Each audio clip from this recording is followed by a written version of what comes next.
সেই ওমরে ফারুকের অপেক্ষায়, আমরা সেই ইমাম আল মাহদির অপেক্ষায়। এই ওমরে ফারুক আমাদের মডেল, ঠিক কিনা?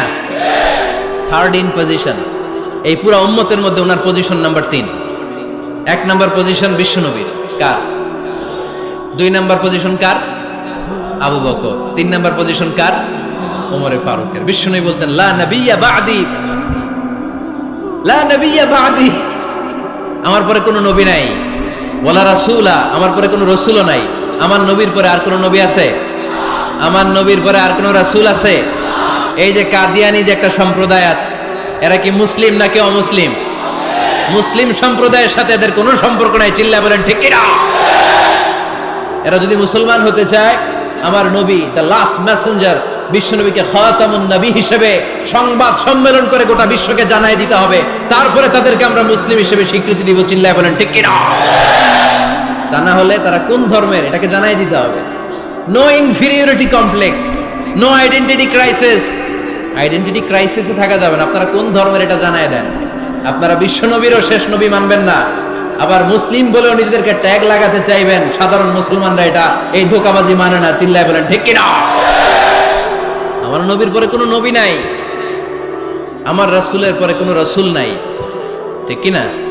আল্লাহর হাবিব বলতেন লাউ কানা বা'দি নাবিয়্যুন লাকানা উমর, তবে আমার পরে যদি নবী হওয়ার যোগ্যতা কারো থাকে, আমার ওমরের ওই যোগ্যতা আছে। সুবহানাল্লাহ পড়েন। প্রভু তুমি বলেছ রাসূল দেবে না, বলনি দেবে না ওমর, বলনি দেবে না হামজা তারি, খালিদ বিজয় সম, তুমি বলেছ রাসূল দেবে না। সুবহানাল্লাহ পড়েন। এজন্য আমরা একটা ওমর চাই। কয়টা? বেশি লাগবে? নেতার মতো নেতা কয়টা লাগে? জোরে বলেন কয়টা? Enough, that's enough. ওমরে ফারুক আওয়ার সুপার হিরো। ওনার সাথে বিশ্বনবী সাল্লাল্লাহু আলাইহি ওয়াসাল্লামের মুসাহারার সম্পর্ক ছিল। ওমরে ফারুক যে বিশ্বনবীর শ্বশুর, এটা অনেকে জানেই না। ওমরে ফারুক রাদিয়াল্লাহু তাআলা আনহু বিশ্বনবীর শ্বশুর ছিলেন। এটা আজকে নতুন শুনছেন। কে কে হাত তোলেন? দেখছেন হুজুর? সঠিক বলছি না আমি? অনেকে আমরা জানি না। মাশাআল্লাহ, জানতে লজ্জা নাই, শিখতে লজ্জা নাই। লজ্জা হচ্ছে অজ্ঞতায় আর মূর্খতায়, ঠিক কি না? আমরা শিখতে রাজি আছি। যে কথা বলে আমরা তার ছাত্র। আমার আগে হুজুর কথা বলতেছিলেন, আমরা ছিলাম ছাত্র।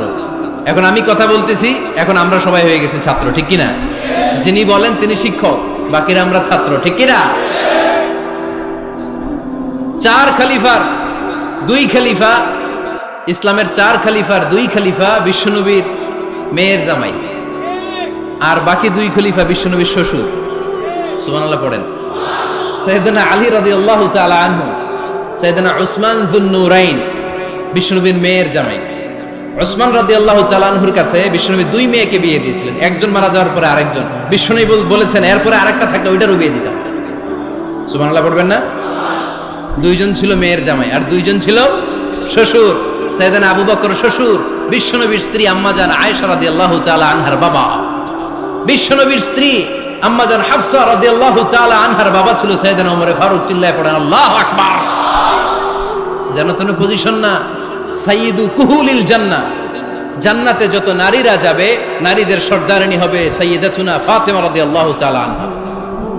এই ফরিদপুরের যত ইয়াং স্টাররা, তোমরা যারা জান্নাতে যাবে, তোমাদের লিডার হবে সাইয়েদনা হাসান আর হুসাইন রাদিয়াল্লাহু তাআলা আনহুমা। আর বয়স্ক মুরব্বীরা যারা জান্নাতে ঢুকবেন, আপনাদের লিডার হবে সাইয়েদনা আবু বকর আর সাইয়েদনা ওমর ফারুক রাদিয়াল্লাহু তাআলা আনহু। সুবহানাল্লাহ পড়তে পারলেন না? ওমর ফারুক এটা সাধারণ কোনো ক্যারেক্টারিস্টিক্স নয়। ওনাকে আল্লাহ তাআলা নলেজও দিয়েছেন, আবার দ্বীনদারিও দিয়েছেন। আমার দ্বীনী ভাইয়েরা খেয়াল রাখবেন, কোন আলেমের মধ্যে বা কোন নেতার মধ্যে যদি এই 2টার সমন্বয় আপনি পান, যে তার জ্ঞানও আছে আবার দ্বীনদারিও আছে, he belongs the knowledge and he belongs the taqwa, সে গোটা বিশ্বকে জয় করে ফেলবে, ঠিক কি না? যার মধ্যে জ্ঞান আছে, যার মধ্যে তাকওয়া আছে, তারে কেউ থামায় রাখতে পারে?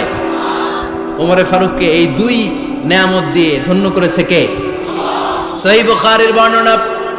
বিশ্বনবী সাহাবীদের সামনে একটা স্বপ্নের কথা বলছেন। বিশ্বনবী বললেন, আমি স্বপ্নে দেখলাম আমার আঙ্গুলের ফাঁকা থেকে দুধ বের হচ্ছে, আমি তৃপ্তি সহকারে দুধ খেলাম। খাওয়ার পরে দেখলাম আঙ্গুলের মধ্যে একটু দুধ লেগে আছে। আমার আঙ্গুলে অতিরিক্ত লেগে থাকা দুধটা আমি ওমরে ফারুকের মুখের মধ্যে লাগিয়ে দিলাম। সাহাবারা বললেন, ইয়া রাসূলুল্লাহ, ইয়া হাবিবাল্লাহ, মাযা আওয়ালতা বিহি, এই স্বপ্নের আপনি কি ব্যাখ্যা করলেন, আমরা তো বুঝলাম না। বিশ্বনবী বললেন, আওয়ালতু বিহি আল ইলম, আমি এই দুধ দিয়ে জ্ঞানের ব্যাখ্যা।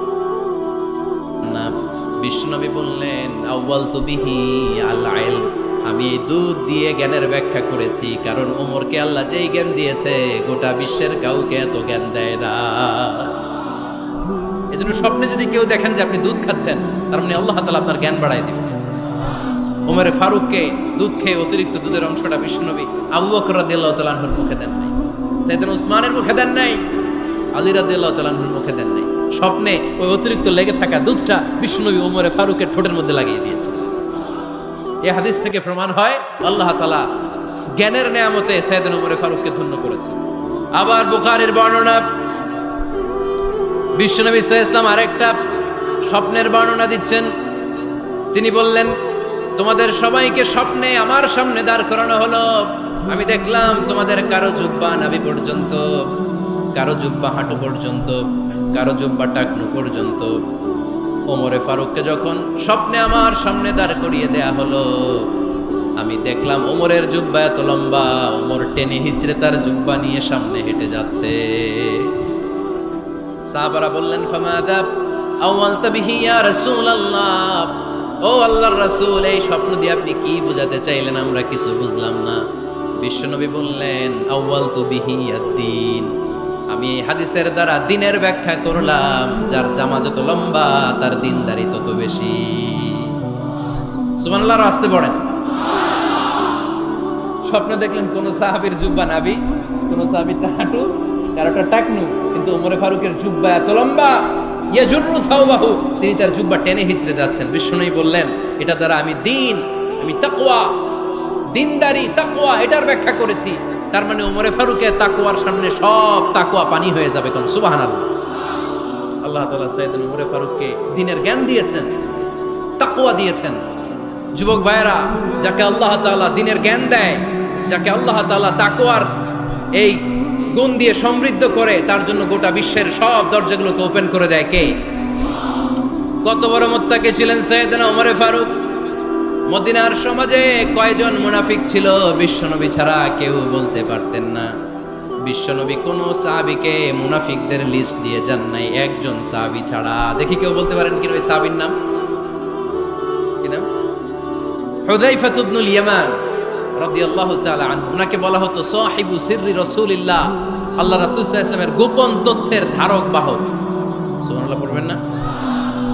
বিশ্বনবী ইন্তেকালের আগে মদিনার সমাজে মোট কয়জন মুনাফিক আছে এই তথ্য আবু বকরকে বলেন নাই, ওমর রাদিয়াল্লাহু তাআলা আনহুকে বলেন নাই, উসমান রাদিয়াল্লাহু তাআলা আনহু, আলী রাদিয়াল্লাহু তাআলা আনহু, আশারাতুল মুবাশশিরিন বিল জান্নাহ কোন সাহাবীকে বলেন নাই। শুধুমাত্র কেবলমাত্র একমাত্র হুযায়ফা ইবনুল ইয়ামান রাদিয়াল্লাহু তাআলা আনহুর কাছে মুনাফিকদের লিস্টে বিশ্বনবী দিয়ে গিয়েছে। সুবহানাল্লাহ পড়ে। মদিনায় কারা কারা মুনাফিক কেউ জানতো না হুযায়ফা ছাড়া। কে ছাড়া? নামটা আজকে মুখস্থ করেন, যাতে অন্য কোনো ওয়াজে কেউ জিজ্ঞেস করলে বলতে পারেন। মুনাফিকদের লিস্ট যে সাহাবীর কাছে বিশ্বনবী দিয়ে গিয়েছিলেন, সাহাবীর নাম কি? নাম? নামটা কেমন লাগে? ভাল লাগে? অনেকে আমারে জিজ্ঞেস করে, হুজুর আমার ছেলে হবে আগামী মাসে, একটা নাম দেন। নাম দিয়ে দিলাম হুযায়ফা। যাদের হবে ছেলে, এলাকার যাদের নেক্সট কয়েক মাসে ছেলে হবে, খালি হুযায়ফা চলবে। কি চলবে? ভাল লাগে? নামটা ভাল লাগে? রাইখেন, অনেক সুন্দর নাম। উনিই জানতেন মুনাফিক কারা। দেখেন ওমরে ফারুকের তাকওয়ার লেভেলটা কত হাই। ওমরে ফারুক একদিন হুযায়ফা রাদিয়াল্লাহু তাআলা আনহুর কাছে গেলেন, যে বললেন, হুযায়ফা, বিশ্বনবী ইন্তেকালের আগে মুনাফিকদের নামের লিস্টটা কারো কাছে দেয় নাই, আমার জানা নাই, সাইয়েদনা আবু বকরের জানা নাই, কোন সাহাবীর জানা নাই, তুমি ছাড়া। আমি তোমার কাছে জানতে চাই, আমি ওমরের নামটা ওই মুনাফিকদের খাতায় আছে কিনা আমার একটু বলো। আমার ওমরের নামটা ওই মুনাফিকদের লিস্টিতে একটু আছে কিনা, নামটা একটু বলো। যদি থাকে আমি ভালো হয়ে যাব, আমি নেফাকি দূর করে পাক্কা মুমিন হতে চাই, আমার নাম যদি মুনাফিকের লিস্টে থাকে আমি তো শেষ। হুযায়ফা চোখের পানি ছেড়ে দিয়ে বলে, আমিরুল মুমিনিন, কেমন প্রশ্ন করলেন আপনি? আপনি বিশ্বনবীর শ্বশুর, এই উম্মতে আপনার পজিশন 3 নাম্বার। আপনারে মুনাফিকরা ভয় পায়, শয়তান আপনারে ভয় পায়। আপনি জান্নাতে সব বয়স্ক লোকদেরকে নিয়ে জান্নাতের মধ্যে আগে আগে ঢুকবেন, কেমন করে মুনাফিকদের কাতারে আপনার নাম থাকতে পারে? ওমর সুবহানাল্লাহ বলে। কি বিনয়ী, কি তাকওয়া! হুযায়ফাকে যে ধরতেন, হুযায়ফা একটু বলো না আমার নামটা মুনাফিকদের লিস্টিতে আছে কিনা। ওমরে ফারুকের যদি এই টেনশন থাকে যে আমি মুনাফিক হয়ে গেলাম কিনা, আমাদের এই টেনশন থাকার দরকার আছে না নাই? হ্যাঁ, যেন সব সময়